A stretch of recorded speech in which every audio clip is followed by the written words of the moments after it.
salut par la foi seule, sans les œuvres. Donc il est dit dans Galates 2 du verset 21 qui dit « Je ne frustre pas la grâce de Dieu, car si la droiture, donc la justice, vient par la loi, alors Christ est mort en vain. » Donc il est dit « Je ne frustre pas la grâce de Dieu ». Donc simplement la grâce de Dieu, c'est simplement Jésus-Christ, le cadeau de Dieu.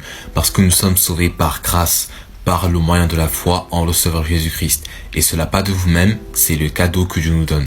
Donc c'est un don de Dieu. Donc nous sommes sauvés gratuitement par sa grâce, par le moyen de la rédemption qui est donc en Christ Jésus. Et que donc il est dit, non des œuvres afin que personne ne se vante.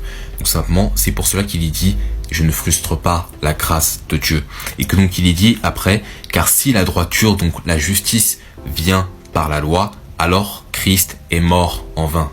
Il est simplement dit que si la justice venait de la loi, que donc si nous étions rendus justes devant Dieu par la loi, alors tout simplement Christ, donc Jésus-Christ le Sauveur, est donc mort pour rien. Donc il est mort en vain.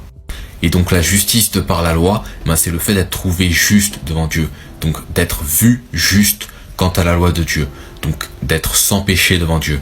Et donc c'est pour cela qu'il est dit tu ne mentiras pas, tu voleras pas, etc., etc. Et que donc simplement il ne faut plus jamais mentir, voler de toute sa vie.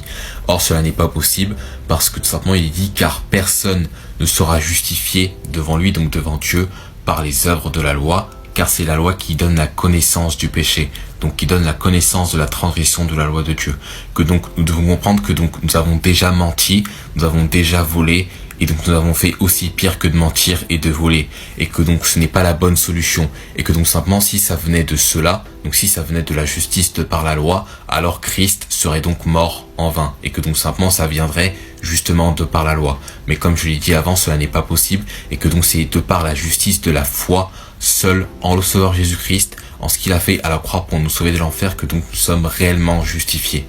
Donc il faut bien comprendre que de par la loi cela est impossible, parce que de par les œuvres de la loi, il faut être parfait devant Dieu, donc être sans péché, et que donc la seule solution est donc par la foi seule, pleinement et seulement en le Sauveur Jésus-Christ, en ce qu'il a fait à la croix pour nous sauver de l'enfer, qu'il est mort à la croix pour tous nos péchés, passés, présents et futurs, enseveli et ressuscité, et que donc il est dit que celui qui croit en lui ne sera point confus quant au salut, que donc celui qui croit en lui a donc la vie éternelle, un salut éternel, et que donc simplement vous êtes sauvés définitivement de l'enfer quant à Jésus-Christ le Sauveur. Donc ne faites pas confiance en vous-même pour aller au paradis, mais faites confiance seulement et pleinement en le Sauveur Jésus-Christ. Et donc pour cela, il y a une vidéo en bio pour savoir comment aller au paradis. Bonne journée à vous, Amen.